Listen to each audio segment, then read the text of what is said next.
নবীজি এমন এক সময় জমিনের মধ্যে আগমন করেছেন যেই সময় মক্কার মানুষের মতো খারাপ মানুষ জমিনে আর কোথাও ছিল না। এতটা খারাপ মক্কার মানুষ, আল্লাহ তাআলা ওই সময় আপনার আমার নবীকে মক্কা নগরীতে পাঠালেন। আব্দুল্লাহর ঔরসে আমেনার গর্ভে নবী জমিনের মধ্যে আসলেন। আসা মাত্রই জমিনের মধ্যে পরিবর্তনের হাওয়া শুরু হয়ে গেল। নবীজির 23 বছরের আদর্শের বয়ান যখন উম্মতের কাছে পেশ করলেন, নবীর আদর্শ উম্মতেরা গ্রহণ করতে যখন শুরু করলো, মক্কার মানুষ এত দামি হয়ে গেল। সারা দুনিয়াতে এত দামি আর কেউ নাই। মদিনার নবী বলেন, খায়রুল কুরুনি করনি সুম্মাল্লাযীনা ইয়ালুনাহুম সুম্মাল্লাযীনা ইয়ালুনাহুম। আমার যুগ, আমার সাহাবায়ে কেরামদের যুগ, তাবেঈনদের যুগ বড় স্বর্ণের যুগ। ও নবীর উম্মতের দল, আল্লাহ তাআলা নবীর আদর্শের কারণে মক্কার খারাপ মানুষগুলোকে এত দামি করেছিলেন। মক্কার মানুষ আল্লাহর কাছে এতটা প্রিয় হয়ে গেছেন, আল্লাহ 10 জনার নামে জান্নাতের টিকিট জমিনে পাঠায় দিয়েছেন। আতিনা ফি দারে দুনিয়া না হাসান, আতিনা ফি দারে উকবানা হাসান, ইয়া গিয়াসাল মুস্তাগীসিন ইহদিনা লফতিখারা বিল উলুমে ওয়াল গিনা। হর গরিদে নে কতু তৈয়ার হে, जो न मांगे उससे तू बेजार है। আল্লাহ রব্বুল আলামিন বলেন, আমি মানুষ আর জিনকে কোনো কাজের জন্য বানাই নাই, একমাত্র ইবাদত করার জন্য বানাইছি। কার ইবাদত? আরো জোরে বলেন, মা খালাকুতুল জিন্না ওয়াল ইনসি বাখা জুজ ইবাদত নিস্তে মাকসুদ আজাহা। ইবাদত বান্দা তুমি করবা, মরণ পর্যন্ত তোমার ইবাদত চলবে। ইবাদত মানি সারা রাত্র জিকির করে তসবিহ টানবা, দিনের বেলা রোজা রাখবা, এর নাম ইবাদত না। ইবাদত মানি তোমার জীবনে যা করবা সব তোমার ইবাদত। খানা খাইবা ইবাদত, খানা না খাওয়াটাও ইবাদত। রোজা রাখবা এটাও ইবাদত, রোজা না রাখো এটাও তোমার ইবাদত। কাউকে তুমি বন্ধু মনে করবা ইবাদত, কাউকে তুমি দুশমন মনে করবা তাও ইবাদত। মন গড়া হবে না, হতে হবে দুইটা থিওরির উপরে। এক, আমি যা করব যা বলবো আমার আল্লাহকে রাজি করার জন্য, আমি যা করব যা বলবো সব হবে মদিনাওয়ালা নবীর তরিকায়। নবীর তরিকায় খানা খাবেন ইবাদত, নবীর তরিকায় খানা খাবেন না তাও ইবাদত। রমজানে রোজা রাইখা বিকেল বেলা ক্ষুধা লাগে কিনা, পানির পিপাসা থাকে কিনা, খানাও সামনে থাকে, ইফতারির আর আধা ঘন্টা বাকি, খানাও সামনে আছে, এরপরও খায় না। যদি বলি দরজা আটকাইয়া পানি পান করো ভেতরে ঢুকিয়া, করবে? করবে না। পানির পিপাসাও আছে, পানিও আছে, খায় না কেন, পান করে না কেন? কার ভয়? হর কে দারত খৌফ হক দর দিল মদাম, জন্নতুল মাওয়া দেহদ উরা মাকাম, জুজবা হক চি জে মখাজ ইনসুজা, ফজলে ও আমস্তে দর জুমলা জাহা। খানা সামনে আছে, রোজার হালাতে খানা খাওয়া ইবাদত নাকি খানা না খাওয়াটা ইবাদত? না খাওয়া ইবাদত, কারণ নবীর তরিকায় নাই। নামাজ পড়া যেমন ইবাদত, সূর্য যখন উঠতেছে ওই সময় নামাজ না পড়াটা ইবাদত, সূর্য যখন ডুবতেছে ওই সময় নামাজ না পড়াটা ইবাদত। ও বান্দা, রোজা রাখা যেমন ইবাদত, রমজানে রোজা রাখছো ইবাদত, আবার ঈদের দিনও যদি কেউ রোজা রাখে ইবাদত না, ওদিন রোজা না রাখা ইবাদত। সব হবে নবীর তরিকায়। নামাজ পড়া যেমন ইবাদত, নামাজ না পড়া ইবাদত। ও বান্দা, নামাজ পড়তে গেছো জানাজার নামাজ, কি নামাজ? রুকু করা ইবাদত, জানাজায় রুকু না করাটাই ইবাদত। সিজদা করা ইবাদত, জানাজায় সিজদা না করাটাই ইবাদত। কেন? বলে নবীর তরিকায় নাই। কথা ঠিক? জানাজায় দাঁড়াইয়া আমি সিজদা করব না, কেন? নবীর তরিকায় নাই। জানাজার নামাজে কোনো রুকু নাই, সিজদা নাই, আমি করব না, না করা ইবাদত। এজন্য বান্দা খানা খাবেন ইবাদত, ঘুমাইবেন ইবাদত। আমার নবীও ঘুমাইছেন, আপনিও ঘুমাবেন নামাজ বাদ দিয়া। ঈশান নামাজ পড়ে ঘুমাবেন, আবার ঘুম থেকে উঠিয়া ফজরের নামাজ আদায় করবেন। আপনার ঘুমটা হবে ইবাদত। কাউকে বন্ধু মনে করবেন ইবাদত। বলে কারে বন্ধু মনে করব? আমার আল্লাহ পাকের যে বন্ধু, আমার নবীর যে বন্ধু, সে আমারও বন্ধু। আবার কাউকে দুশ্মন মনে করবেন, তাও ইবাদত। যে আমার আল্লাহর নবী মানে না, আল্লাহকে মানে না, আল্লাহর নবীর ওয়ারিস উলামায়ে কেরামের মানে না, আলেমদের দুশ্মন, সে আমাদেরও দুশ্মন।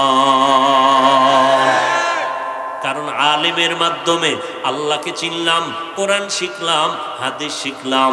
ওলামায়ে আহলে হকের মাধ্যমে জান্নাত জাহান্নামের পরিচয় লাভ করলাম। ও বান্দা, ওলামায়ে কেরামের মাধ্যমে আমার বাবা, দাদা, নানা, নানির জানাজার নামাজ পড়াইলাম।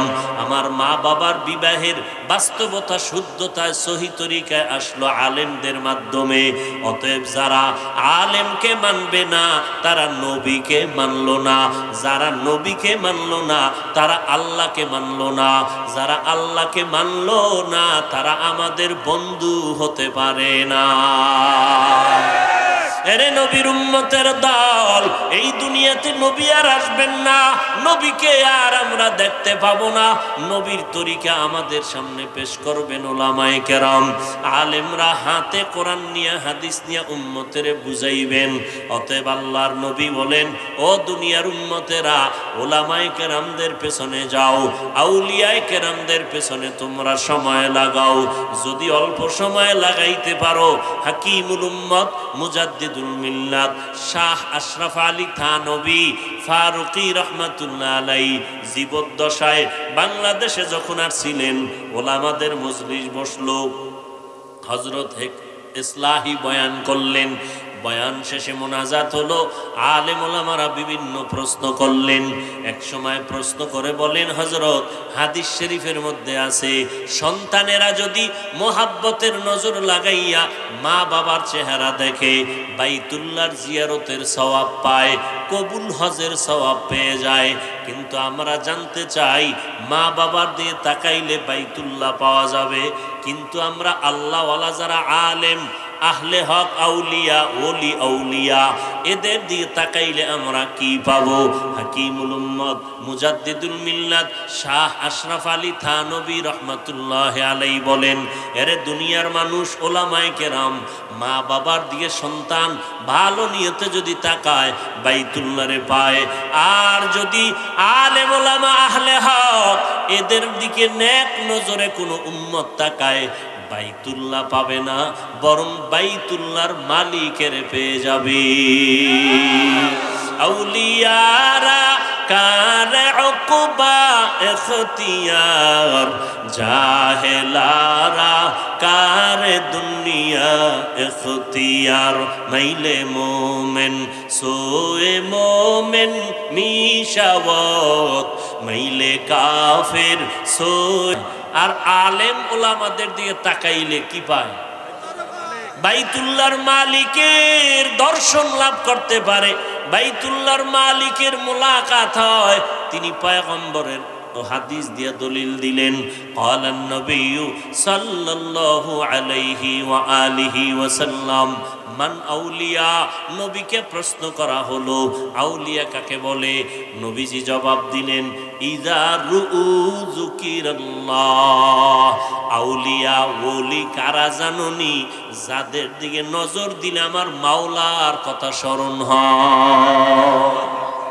এরা খাস আউলিয়া, এরা ওলিয়া উলিয়া, এরা আল্লাহর আশিক, এরা আহলুল্লাহ, আল্লাহর পরিবারের সদস্যের মতো, এরা কাছের মানুষ।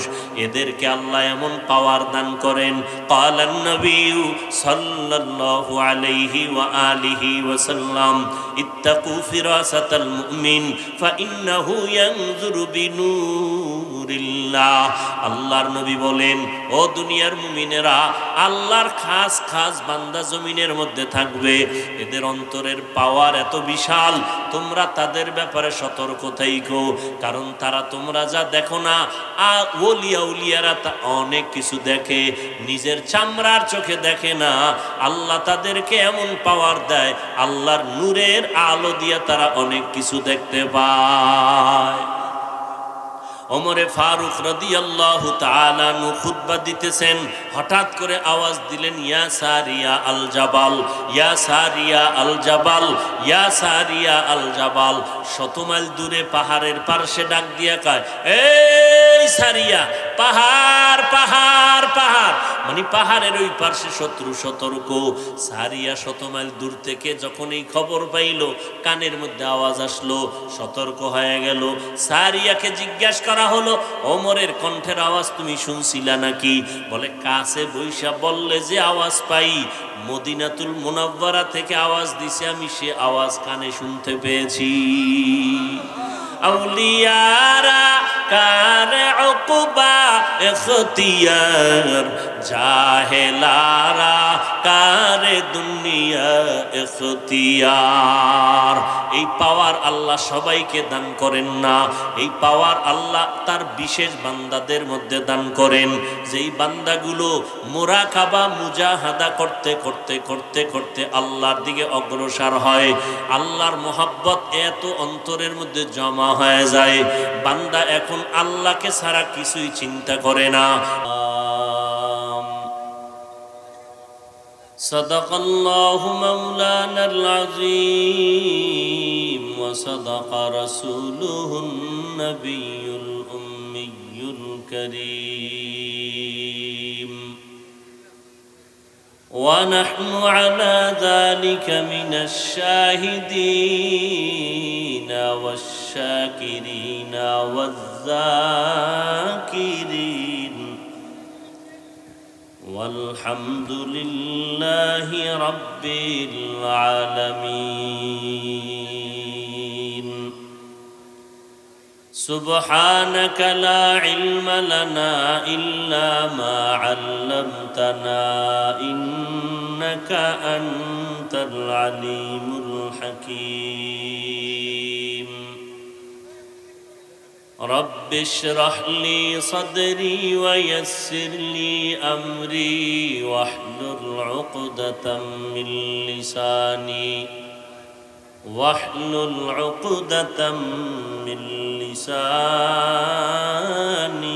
يفقه قولي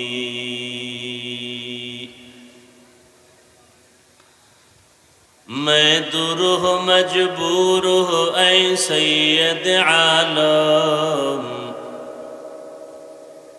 मैं दूर हो मजबूर हो ऐ सैयद आलम दीदार दिखाते नहीं आवाज सुना दो दीदार दिखाते नहीं आवाज सुना दो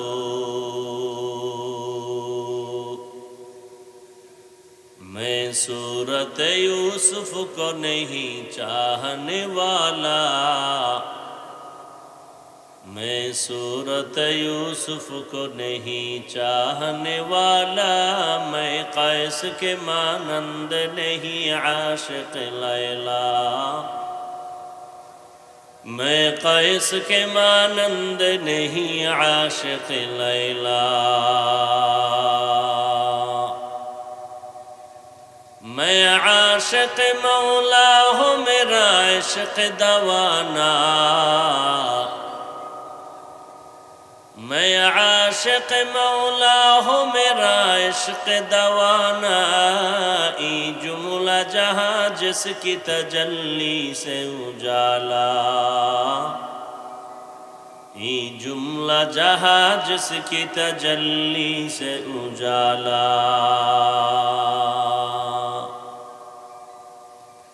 অধ্যকার মাহফিলে উপস্থিত মুহতারাম সম্মানিত সভাপতি, প্রধান অতিথি আমিরুল মুজাহিদিন হযরত পীর সাহেব হুজুর চরমনাই দামা ফুয়ুজহুম, অন্যান্য হযরত উলামায়ে কেরাম, অতিথিবৃন্দ, বিভিন্ন জায়গা থেকে আগত আল্লাহ পাকের আশিকিন, জাকিরিন, শাকিরিন, মুহিব্বিন, মুরব্বিয়ান এজম, কলিজার টুকরা আমার সমবয়সী যুবক বন্ধুগণ, স্নেহের ছোট ভাই, পর্দার আড়ালে মা বোনেরা, আল্লাহ পাকের দরবারে শুকর যে আল্লাহ পাক আমাদেরকে এই বেহেশতের বাগানে হাজারো লাখো মানুষের মধ্য থেকে বাছাই করে আসা বসার তৌফিক দান করেছেন। নেয়ামতের শুকর আদায়ার্থে আমরা সকলেই পড়ি আলহামদুলিল্লাহ। দরুদ ও সালাম সৈয়দুল মুরসালিন রহমাতুল লিল আলামিন, শফিউল মুজনিবিন, খাতামুন নবিয়্যিন, সৈয়দুস সাকালাইন, ইমামুল মুরসালিন, শফিয়ে আযম, রসুল আকরম, রহমতে আলম, নবিয়ুল আরব আল আজম, হাবিবে কিবরিয়া, আশরাফুল আম্বিয়া, সৈয়দুল আম্বিয়া, শফিয়ে মাহশর, সাকিয়ে কৌসর, আকা নামদার, মদীনা का ताजदार, आफताब नबूवत, फ़ख्र मौजूदात, सैयदुल मखलूक़ात, हज़रत मुहम्मदुर रसूलुल्लाह सल्लल्लाहु अलैहि व आलिहि वसल्लमेर উপর সর্বোপরি শুকর যাদের অক্লান্ত পরিশ্রমের মাধ্যমে আজ সুন্দর আয়োজন, সময় পরামর্শ অর্থ দিয়ে দোয়া করে উপস্থিত হয়ে মাইক লাইট প্যান্ডেলের ব্যবস্থাপনার মাধ্যমে সহযোগিতার হাত যারা বাড়িয়েছেন, এলাকার যুবক, বৃদ্ধ, ব্যবসায়ী, শ্রমিক, চাকরিজীবী, বিভিন্ন শ্রেণী পেশার মানুষ, জনপ্রতিনিধি, প্রশাসন, উলামায়ে হযরত, আইম্মায়ে মাসাজিদ, প্রত্যেককে আল্লাহ পাকে খেদমতের বরকতে দুনিয়াতে শান্তি, পরকালে চিরমুক্তির ব্যবস্থা করে দিন। আজ শুধু সংক্ষিপ্ত কিছু কথা বলে সময় কাটানো, হযরত পীর সাহেব হুজুর দামাত বারাকাতুহুম আসার আগ পর্যন্ত আপনারা জানেন চরমনার লাইনে আমাদের মুরব্বী যারা অধিক রাত এবং দীর্ঘ সময় বয়ান করায় অভ্যস্ত না, কারণ আমাদের মূল কথা হলো হাজার বয়ান এক পালায় ওজন দিলেও ফজরের সুন্নতের সমান হবে না। অতএব বয়ানও হবে, নামাজও ঠিক রাখতে হবে। দীর্ঘ টাইম কথা বললে মানুষ মনে রাখতে পারে না, আর অধিক রাত্র বয়ান করলে মানুষ ফজরের নামাজ পড়তে কষ্ট হয়। সব দিক মিলাইয়া যত সম্ভব তাড়াতাড়ি মোনাজাত দিয়ে বাড়িতে গিয়ে যেন ঘুমাতে পারেন, কিছু সময় রেস্ট নেওয়ার পরে আবার ফজরের নামাজে হাজির হতে পারেন। কারণ রসুল বলেছেন, যেই আল্লাহ পাকের বান্দা বান্দি এশান নামাজ জামাতে পড়ে ঘুমায় গেল, আবার ঘুম থেকে উঠে ফজরের নামাজ বা জামাত আদায় করল, ঘুমানো যে সময়টা সে অতিবাহিত করলো, এই ঘুমের সময়টাও নেকের পাল্লায় ওজন দেওয়া হবে। এক কথায় সে সারা রাত ঘুমের মধ্যে থাকলেও তার ইবাদত হিসাবে গণ্য হবে।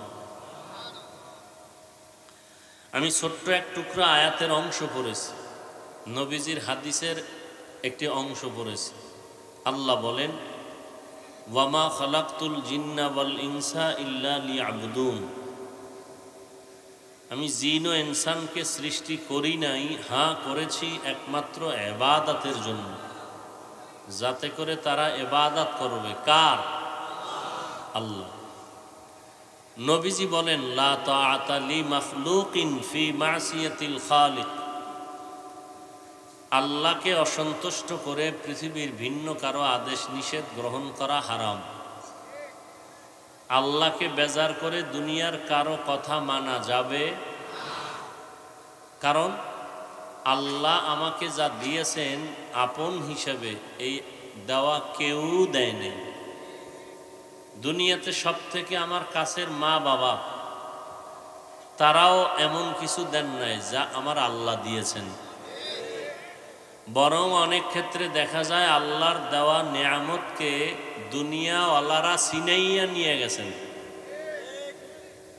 আমাকে তো দেন নাই, বরং কি করলেন?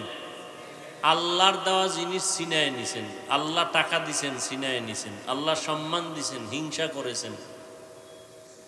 তারা তো কিছু দেনই নাই, আবার যদি কিছু দিয়াও থাকেন সেটা আবার কথা দিয়ে ঝাল মিটাই দিছেন,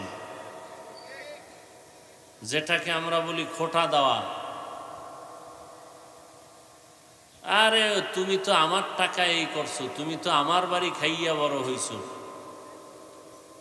এইভাবে কথার দ্বারা ঝাল মিটাই দিছে। আমার আল্লাহ এতটা আপন এবং কাছের এবং আমার আসল, আর কেউ নাই। তবে ওই আল্লাহকে আমি চিনতাম না, জানতাম না, বুঝতাম না। আল্লাহর পরিচয় লাভ করেছি নবীজির মাধ্যমে। কার মাধ্যমে? আচ্ছা, নবীকেও চিনি নাই, নবীরে দেখিও নাই। সেই নবীর পরিচয় আসছে সাহাবায়ে কেরামদের মাধ্যমে, তাবেঈনদের কাছে। তাবেঈনদের আবার তারা তাবেঈনদেরকে পৌঁছাইয়ে দিয়েছেন। তাদের থেকে ওলামায়ে মুতাকাদ্দিমিন, তারপরে ওলামায়ে মুতাখিরিন, আমাদের মুরব্বী ওলামায়ে কেরাম।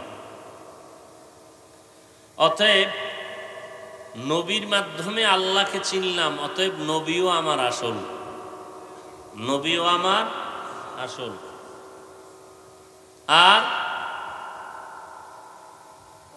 নবী তো নাই, বর্তমানে নবীর দায়িত্ব যারা পালন করবেন এরা হলো নবীদের ওয়ারিস, ওয়ারাসাতুল আম্বিয়া। তারা কারা? বলেন বলেন। নবীর ওয়ারিস কারা? উলামায়ে কেরাম। কিয়ামত পর্যন্ত এই উলামায়ে কেরাম আমাদেরকে নবীর, ইসলামের, জান্নাতের, জাহান্নামের, আল্লাহর পরিচয় আমাদেরকে দিবেন। অতএব আমরা এই উলামায়ে কেরামদের মাধ্যমে আল্লাহর পরিচয় লাভ করেছি, মদিনার পরিচয় লাভ করেছি, জান্নাত জাহান্নামের পরিচয় লাভ করেছি। অতএব আমাদের উলামায়ে কেরামও আমাদের আপন, উলামায়ে কেরামও আমাদের আপন। তবে আসল না, আসল হলেন আমার আল্লাহ, আসল হলেন আমার নবী। আল্লাহ কি বলেন?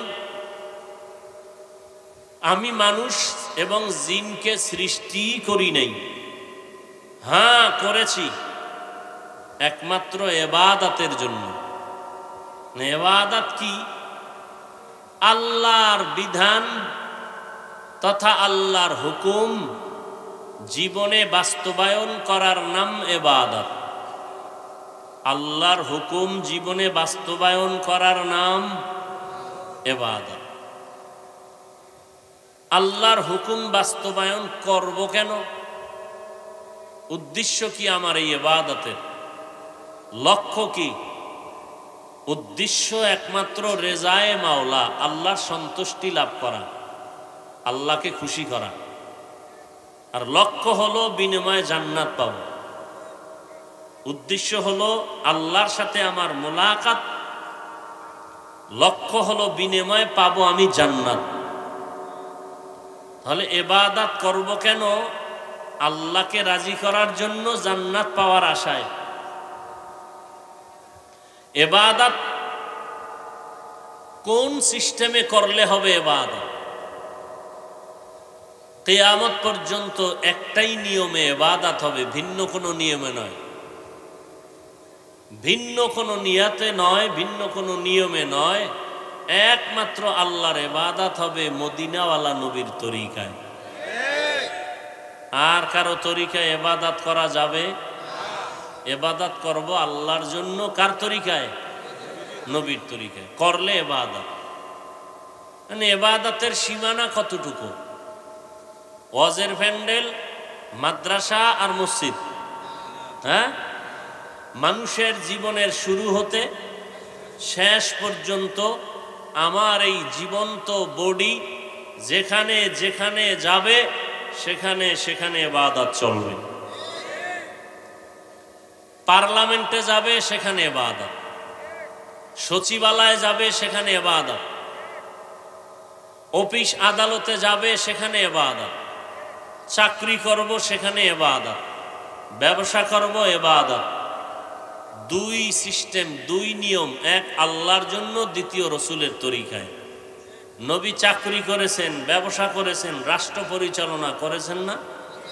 অতএব যা করব আল্লাহর জন্য নবীর তরিকায় হলেই হবে তা ইবাদত। মা খালাকতুল জিন্না ওয়াল ইনসি বাখা জুজ ইবাদত নিস্তে মাকসুদ আজ্জাহা। ইবাদতের সীমানা বান্দা তোমার জীবনের হায়াত থেকে মরণ পর্যন্ত তোমার এই ইবাদত চলবে। আল্লাহ বলেন আল্লাযী খালাকাল মাউতা ওয়াল হায়াতা লিয়াবলুয়াকুম আইয়ুকুম আহসানু আমালা ওয়া হুয়াল আজিজুল গফুর।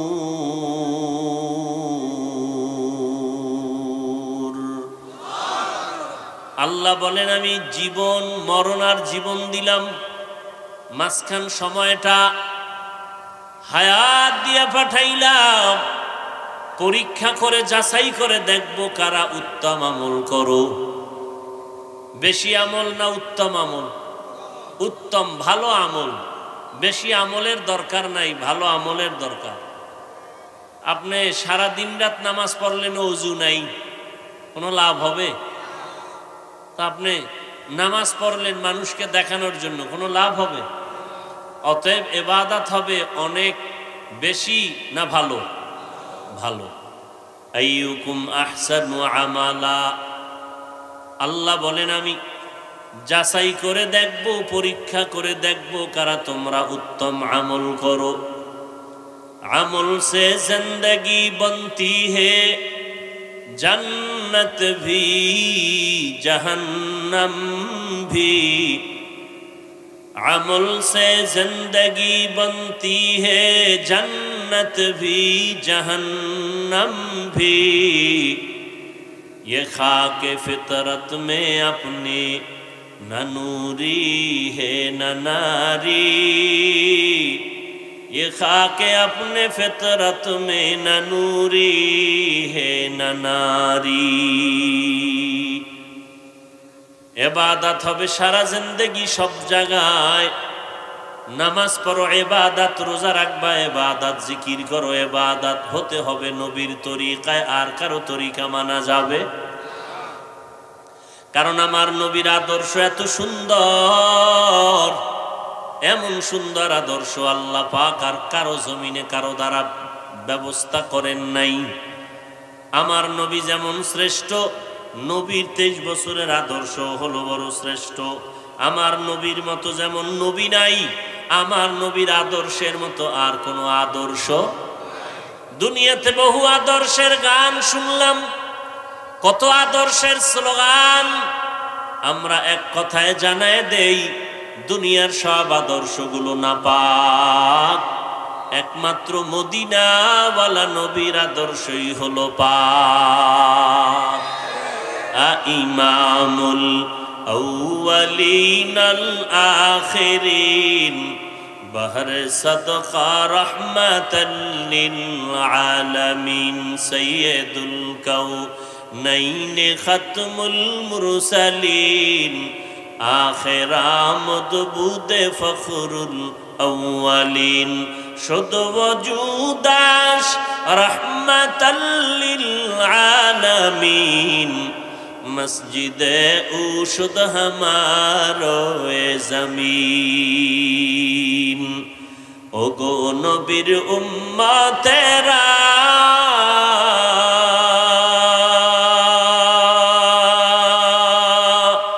হয়ে আজি দিশাহারা,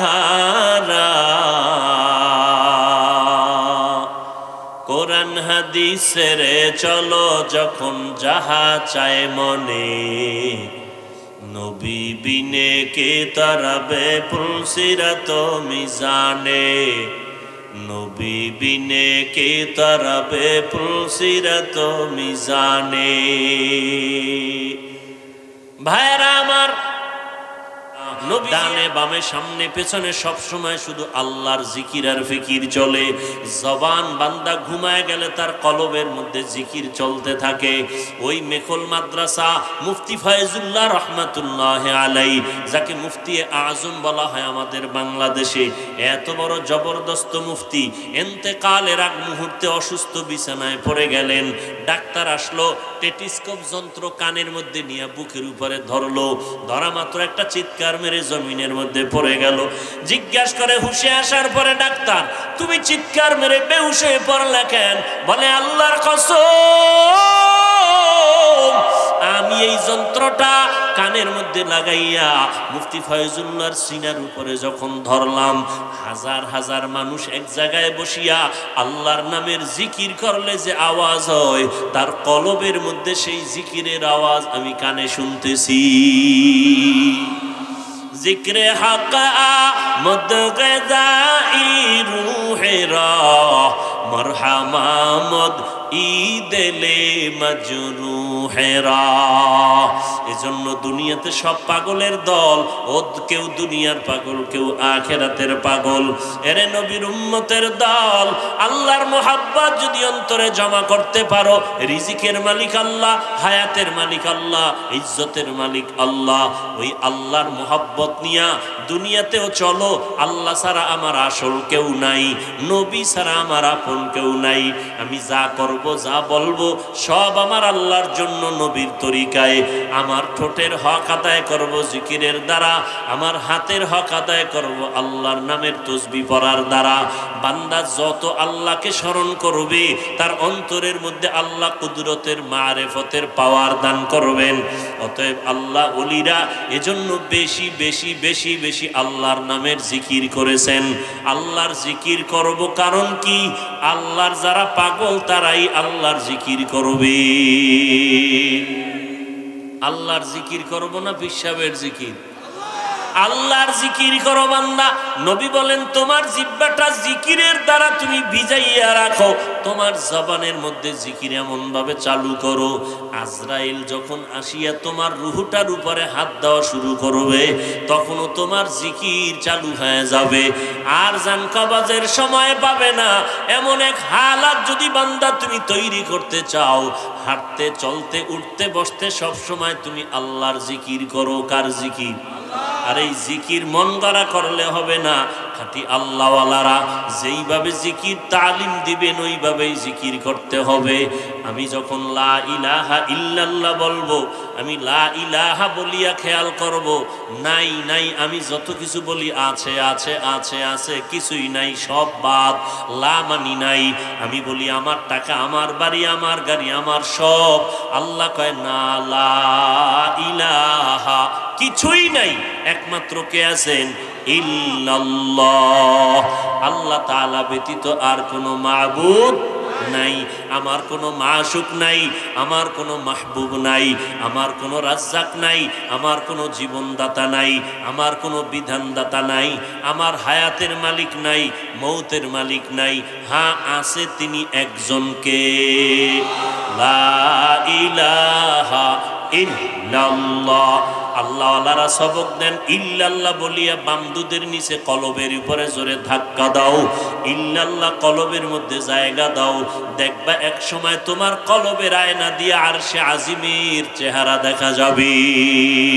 লা ইলাহা ইল্লাল্লাহ, লা ইলাহা ইল্লাল্লাহ, লা ইলাহা ইল্লাল্লাহ, লা ইলাহা ইল্লাল্লাহ, লা ইলাহা ইল্লাল্লাহ,